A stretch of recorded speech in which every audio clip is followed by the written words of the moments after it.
Okay, what up ladies and gents, your favorite Asian robot right here, hopefully your favorite official content creator for the First Ascendant, and I'm here today to talk to you guys about my Lepic build. Now, as you guys know, there's been a shift in the, I guess you could call it a meta. There's been a shift in the player sentiment from going from defense to hit points. We've tested it ourselves and we've slowly, gradually lowered the amount of defense we had. And things have actually worked out beautifully. So many of you guys asked about the Lepic build. Well, this is the Lepic build built for hit points while still having some defenses. Now, before we get into it, I'm also going to clarify another point. A lot of people have been saying 24k defense is all you need. Well, in our testing, what we felt, now these are guesstimated numbers, again we don't know the exact, but about a 10% damage reduction seemed to be around 4,000 defense, then you had another 20% at 8,000, then it doubled again, then 16,000 for 30%, and after that 32,000 for 40%. But people kept talking about this 24 number, and I actually tested why on live stream, and I felt that what people were trying to say was that 24k is in between 16,000 and 32,000, right? So you're effectively only losing out about 5% damage reduction, and for that you can actually gain a lot more in terms of your modules because you don't need to use the increased defense module. You can actually use spear and shield, and that is exactly what we did. And now we've rejigged it, so we've adjusted our defenses down to about 24,000, and I'll show you guys that. And so far it has proven successful. So we've been doing it on stream, and it has gone quite well. So builds will be based around that for now. So it's down from the 32,000 that I had before, and that's because I swapped modules from increased defense to spear and shield. Like I said, I'll show you that. Now, before we get into the build, last but not least, let me just say, if you haven't yet registered your support, register as a supporter. The link is in the stream description, video description, sorry. Okay, I'd be very grateful if you did. Now, excuse any coughing as I see as I go through this. Okay, long, slowly recovering, but you know the deal. All right, let's not waste any more of your time. Okay, first and foremost, I'm going to remove my cam and then talk about this. Lepic is a panda. No, I'm just kidding. I just got the panda skin for him. Lepic has a few skills that you guys are going to need to be aware of. Grenade throw, where he tosses a grenade. This one comes with a fairly short cooldown, and it's got a decent radius of about 5 meters. You will be able to pump that up to about 6.2 meters with this build, and it gets a multiplier of 580% of your skill power. This is after putting maximized range, which reduces your skill power modifier a little bit. But honest to God, it won't even matter. This is how you blow stuff up. It's really, really good. Okay. His second ability is called Overclock.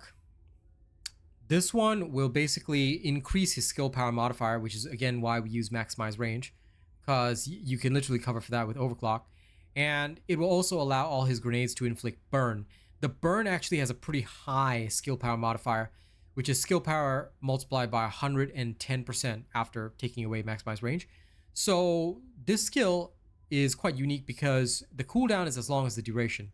So with this particular build, you actually reduce his skill cooldowns a little bit, which results in the duration of this exceeding the cooldown, which again is awesome. So I love Overclock a lot. Use it to make sure your grenades inflict burns. Yeah, and it also works for your ultimate. Okay, his third skill is Traction Grenade. This one is only affected by cooldowns. It has a 9-meter radius, and it pulls all enemies within that 9-meter radius into the center. All right, and you can basically blow them all up. Now, here's the thing. This one does not have an increase in range, no matter how much range you put on. Why? Because if you look at the first grenade, this thing has a max expandable range 200%. What this means is that you can go up to double the range of the current grenade, right? You can expand it up to 200% of the baseline. The thing with Traction Grenade is that it does not have that modifier. It does not say max expandable range. Therefore, no matter how many range modifiers you put in, your Traction Grenade always stays at 9 meters, okay? So just be aware of that. His ult is the last thing in his kit. It has an 80-second cooldown baseline. You've got 67 seconds with this, so almost every minute you can ult. It's got an MP cost when you first activate it, and then it will last for a particular duration, okay? The duration of his ultimate is 8 seconds, and there's a continuous MP cost for the whole time that it lasts of 30 MP per second, okay? This one has a skill power modifier of 2,755%, all right? With the maximized range, and it even deals continuous damage, but that one is more drastically affected. It goes down from 43% down to 38%, but we don't need to worry about that because As long as you've got this overclock on, your ultimate will be totally fine. The key thing to remember with this is that it is affected by expanding range, and later on when you no longer need to use maximize range, this thing will just do fantastically well. And if you increase skill power, say with something like Technician, Lepic just absolutely shreds. It won't benefit his main burst damage a lot, but it benefits the continuous damage quite a bit. So do consider that. Okay. Now that you understand all this, here is, well, actually, I'll talk about the reactor first. So these are his skills, right? So grenade, overclock, traction grenade, and his ultimate weapon, overkill. Yeah? Okay. Now, let's talk about the reactor and external components first. How do we achieve the ideal stats of roughly 24,000 defense and, you know, like 11,000 hit points without any energy activator or crystallization catalyst? For anyone that didn't see it, my mod capacity is only 60. I haven't used a single crystallization catalyst, no energy activator, yet Lepic is still achieving these types of stats. So how do you do it? It's mostly from your external components. So let's talk about reactor first, then we'll go into external components. For his reactor, what you want is one that has optimization condition launcher. This is pretty standard. Fire and tech skill for the skill power boosts, all right, to ensure that the fire and tech skills, which is all of his damaging skills, are boosted up. For the sub options, try to go for fire skill power boost. And if you want, you can go for critical damage or tech power boost. It's really up to you. This so far is the best reactor I've found. Nothing else is really suited, but this is decent enough, right? Why do we go for tech and fire? Because obviously, as you know, all of his damaging skills are fire, tech, fire, tech. These two don't deal damage, so they don't matter. Okay, for the external components, here's what you're gonna need. All right, let me remove my cam now as we go through them. For your external components, your defense auxiliary support, you're gonna need, here I still have defense on this, but later on this will change to max hit points and max hit points. I just don't want to lose the gold module drop rate increase modifier, which I have because I find it really useful for farming. Take note that it does not affect the mission drop rate as far as I know. It only affects the drop rate from monsters. Okay, HP support sensor. For this one, I've got maximum HP with a max MP gold roll and of course consumable drop rate increase. Again, for farming, if you like this is what I go for. Some people go for other stuff. This is what I use. Defense support memory. Now this is the only one that you're going to get a double defense roll on. Theoretically, I want a different roll for the shield recovery in combat, but this is so-called good enough as well. It does work decently, and what you're mainly concerned with is for the support memory, you want to have a double defense roll, both gold. You can easily get a gold roll of 4,600. I'm gonna have to farm a better gold roll of this, but yeah, this has worked really well. Okay, for the HP support processor, I've got max HP and max shield because you can gold roll the max shield. Equipment drop rate modifier, increase modifier is what I have for this. I mean, it's really up to you whether or not you want more of that, but this is what I happen to roll. I was mostly concerned about max HP and max shield. I know you don't need shields in most builds, but since this gives you free shields, you may as well have them. So there you go. That's what I've done for my external components, and that's what I've done for my reactor. Now, weapons, you guys, like, I will do weapon builds separately, and you guys should already know the basics of the weapon builds. Do experiment on your own as well as you progress up. Next week I'll have one of my basic tamer builds up there so you guys can start to really DPS the hard mode bosses. But other than that, weapons are mostly your choice, and the principles for them are fairly standard, fairly simple. So nothing much has changed honestly for most weapons. I seem to be using the same thing. So weapons are not covered here, but now let's get into the Descendant modules. Okay. For the Descendant modules, here is what you're going to need on Lepic. Excuse the coughing. I maxed out Spear and Shield. Why? Although this doesn't give as much defense as increased defense, it does give skill power plus 8.1. Now, skill power increases not the skill power modifier, but this amount of your skill power. So this 16,414 is then increased by Spear and Shield's 8.1. Take note that you won't see this number change whether you have Spear and Shield or not.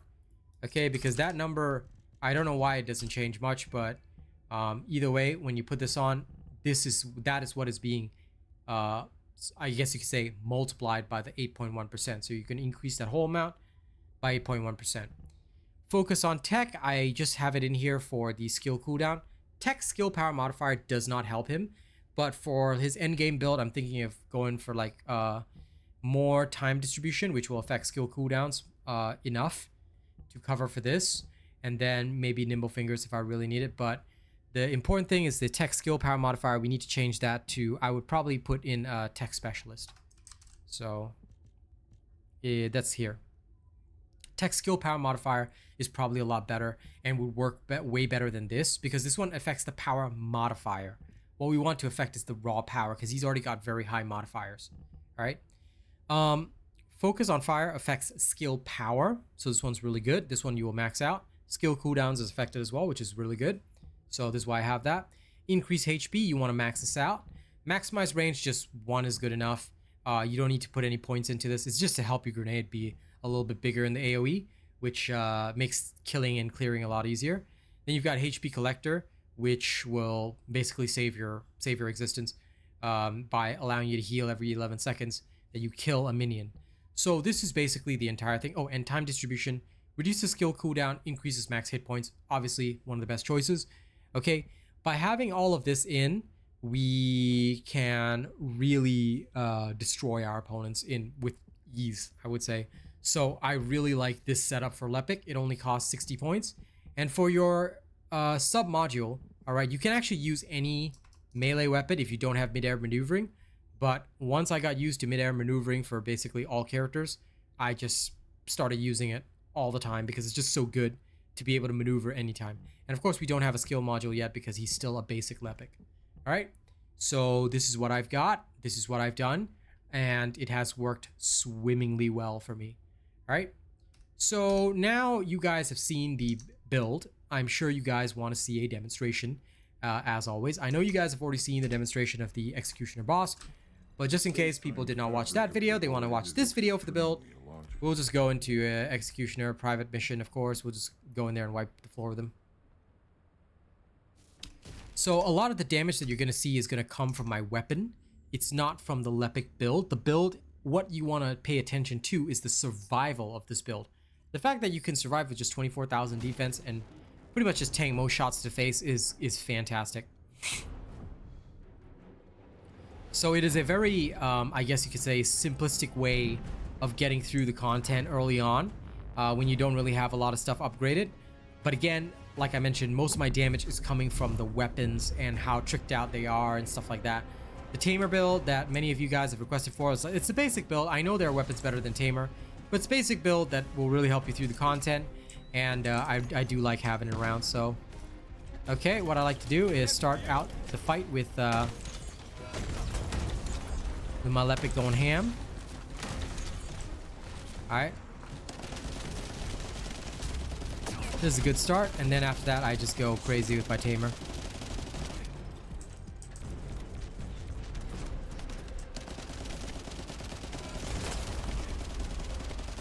So occasionally I'll kill something to recover some hit points, but for the most part I'm just face tanking and going crazy.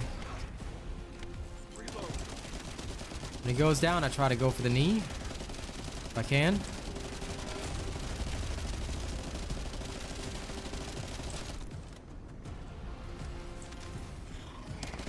Okay, he should be entering his enraged phase, which is great. Now once he does, is usually when I'll take my time to murder these guys, because I really want the general ammo. Alright.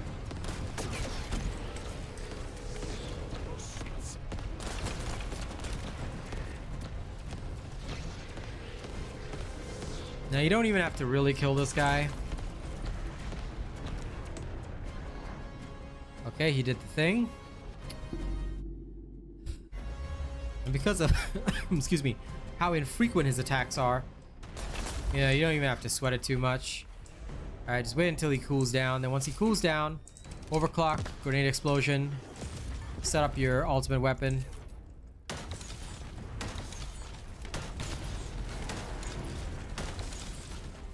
And start firing. And that's it. Then if necessary, just start blowing them up.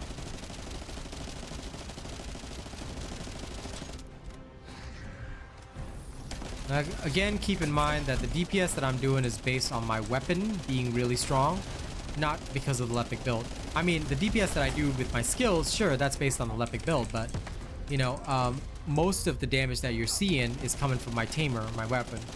So, realistically, what I want you to pay attention to is my survival and my ability to just mostly just tank the attacks. Because when you're soloing a lot of these, right, you're face tanking a lot of the time, which is difficult for a lot of players because if you don't have enough survival, it's hard to really be able to withstand most of the attacks that come your way. So that can be a bit of a problem. Okay, he's back in his enrage phase. Again, not a big deal. Just go around murdering the Kingfishers while he does whatever he does. You don't have to pay too much attention to him. You know, especially with this build, even if he hits you, it's just gonna be like, okay, he hit me. I'm all good now. So yeah, pretty much that. I used to have trouble surviving, but now it's just like whatever.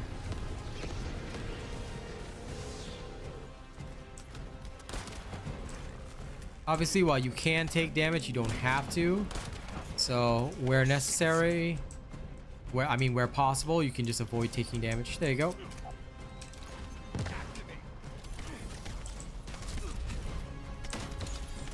Once again, we're gonna just start blasting with Lepic's ult.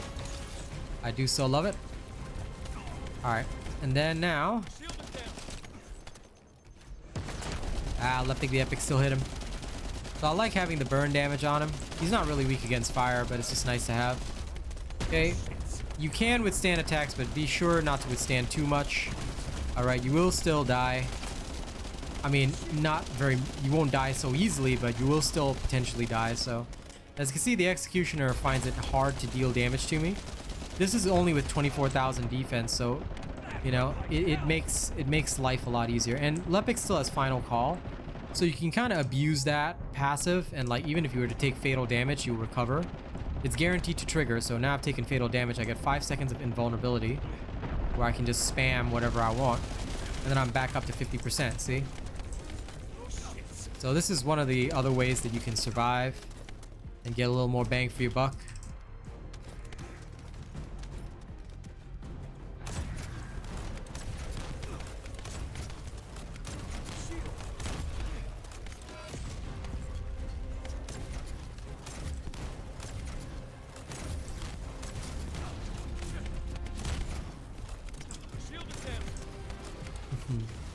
I was waiting for him to enrage one more time, because then I'll finish him off.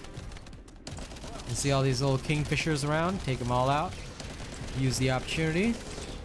Wipe the floor with him. Don't forget to overclock and grenade.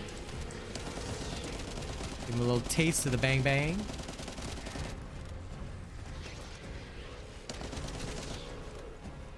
If you don't clear the minions, they'll be annoying to you later, so... If you take a bit of damage, like I said, it's okay. It really is not too bad.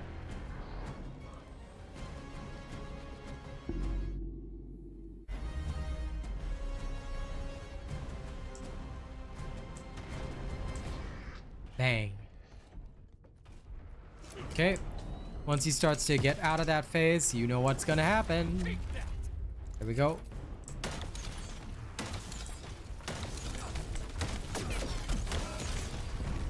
Okay, there we go. And now we finish. Oh. Like I said, you can face tank most things, but just be aware of your own hit points. Don't face tank to the point that you're gonna get insta-gibbed, you know? You take most hits to your face, but yeah, there we go.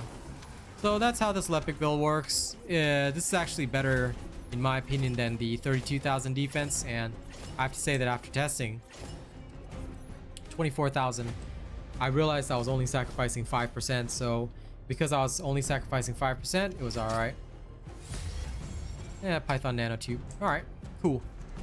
Alright, thank you all very much for watching this video. Don't forget to like, share, and subscribe. And for those of you that enjoy my content, don't forget to register as a supporter. I'd be very grateful if you do. Last but not least, okay, because I'm not very well, let me just do a blanket thank you. Thank you to all of our top stream donators for July. You guys are amazing. Thank you for everything you did for me. And of course, thank you to all of our top tier channel members. All right, y'all know who you are. Thank you for being so amazing. I'll see y'all on the next one, okay? Y'all have a good one. Bye.